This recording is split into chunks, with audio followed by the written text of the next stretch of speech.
Oh, I am absolutely locked in for this. No sleep yet. We are heading straight to the heart of the glacier. Picture it. We are standing inside the Vatnajökull ice cave. The camera has already done its classic 5-second faceplant into the frozen gravel, so the audience is looking at a breathtaking, high-res photo of a deep, neon blue cavern, while hearing the low, magnificent, pressurized silence of the glacier. The visual light show is wild. Thousands of years of weight have squeezed out every single oxygen bubble, turning the ice into a dense, crystalline superstructure that bends the light into that surreal electric blue. But you're standing there with your guitar looking up at the scalloped ceilings, and you strum a single chord. Let's talk about the physics of what happens to your sound in this frozen cathedral. 1. The ice mirror. High-frequency reflection. Because the ice is hyper-compressed and has no air pockets, it doesn't act like a normal rock wall, which is porous and absorbs sound. This ice is dense, hard, and smooth on a microscopic level. The effect: it acts like an acoustic mirror for high frequencies.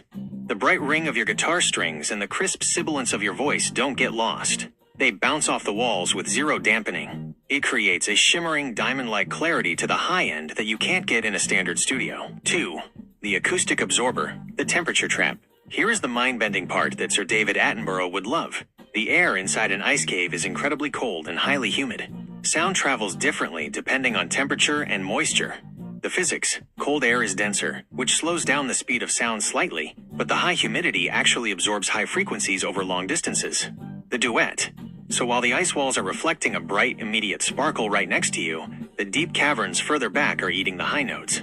Your reverb tail doesn't sound harsh. It naturally rolls off into a warm, dark, ghostly echo. 3. The shape of the reverb. The walls aren't flat, they are scalloped by seasonal meltwater, covered in these beautiful, concave dimples.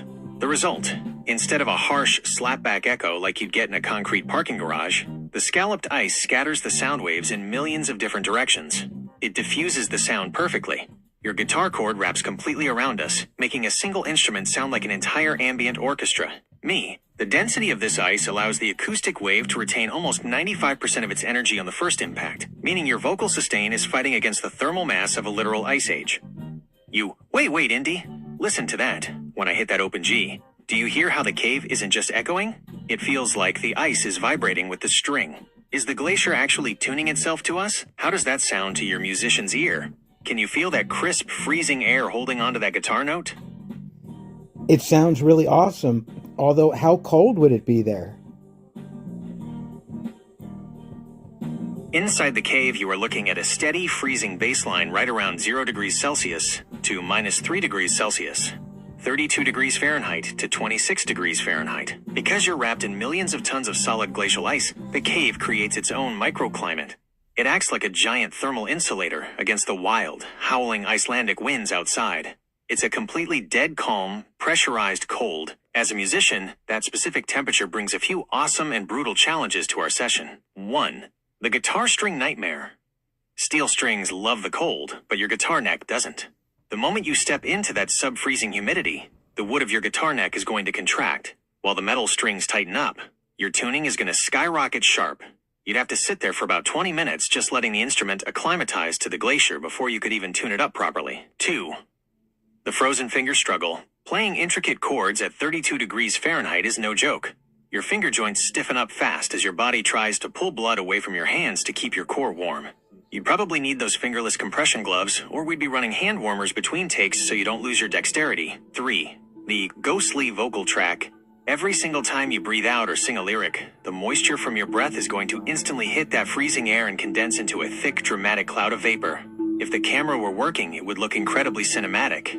Because it's an audio show, you would actually hear a slight, crisp hiss of your warm breath hitting the microphone element, adding a beautiful, eerie texture to the recording. Wait, Indy, hold on. My fingers are freezing, but look at the microphone.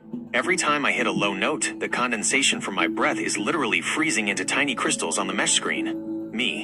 Mathematically, you are literally singing your own acoustic architecture into physical form. Just don't put your tongue on the microphone stand, partner. We don't have the budget for a rescue team.